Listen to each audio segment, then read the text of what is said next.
Here's how to diamond lace Nike Air Jordan 1 highs.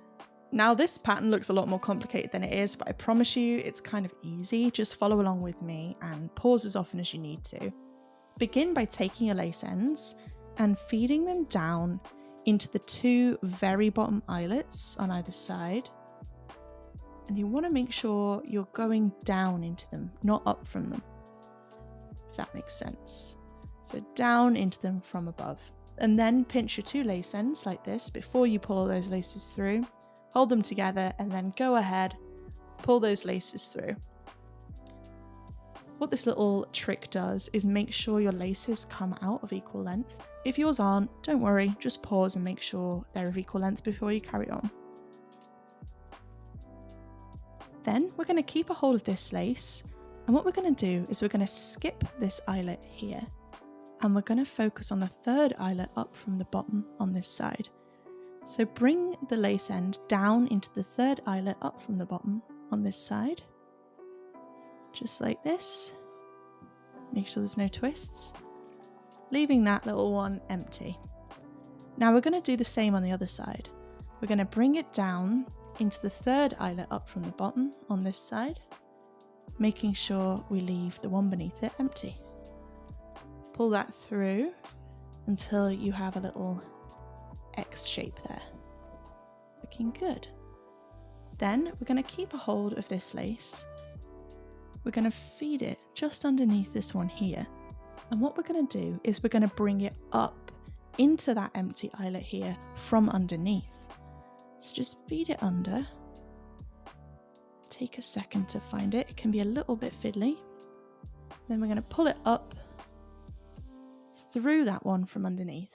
And we're going to do the exact same on the other side. So get that lace end, feed it underneath this little bit of lace, and up through that empty eyelet from underneath. Looking good.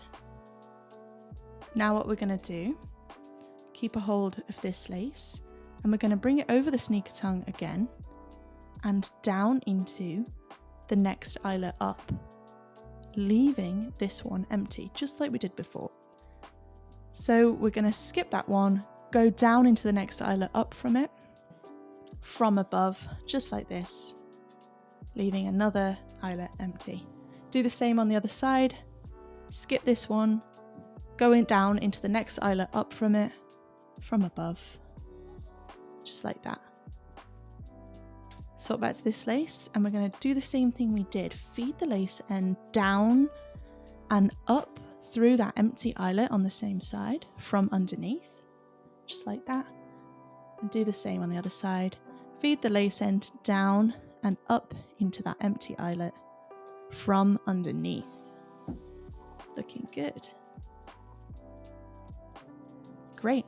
Then we're going to keep a hold of this lace, and you guessed it, we are skipping the next empty eyelet and we're going down into the one above that.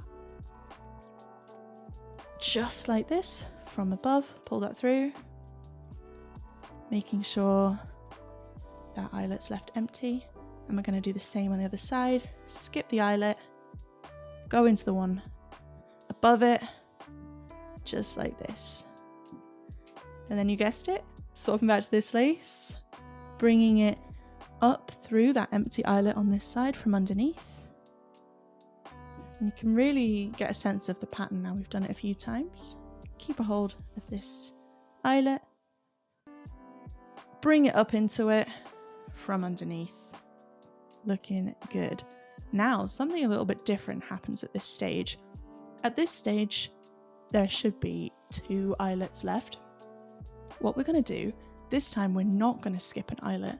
We're going to bring the lace over the sneaker tongue and down into the second eyelet from the top, from above, just like this. Pop that out of the way. And we're doing the same on the other side. We're not skipping an eyelet this time. We're just going to go down into the next available eyelet from above to finish off the pattern, making sure there's no twists throughout. Now at this stage, you might be wondering what we're going to do with these leftover bits of laces, right? What I like to do is bow them in kind of a loose way, like this, making sure there's all this slack. and then you can just go ahead and tuck it behind the sneaker tongue. That little bow will just sit on top of your feet and shouldn't bother them too much, and it will keep your pattern nicely in place. Repeat on the other shoe and you'll have a really awesome pair of diamond lace Nike Air Jordan 1 highs. If you found the info in this video helpful, please hit the like button for me to help it reach more people, and consider subscribing for more sneaker lacing content. I have loads of videos available and loads of inspo for you guys. Thanks!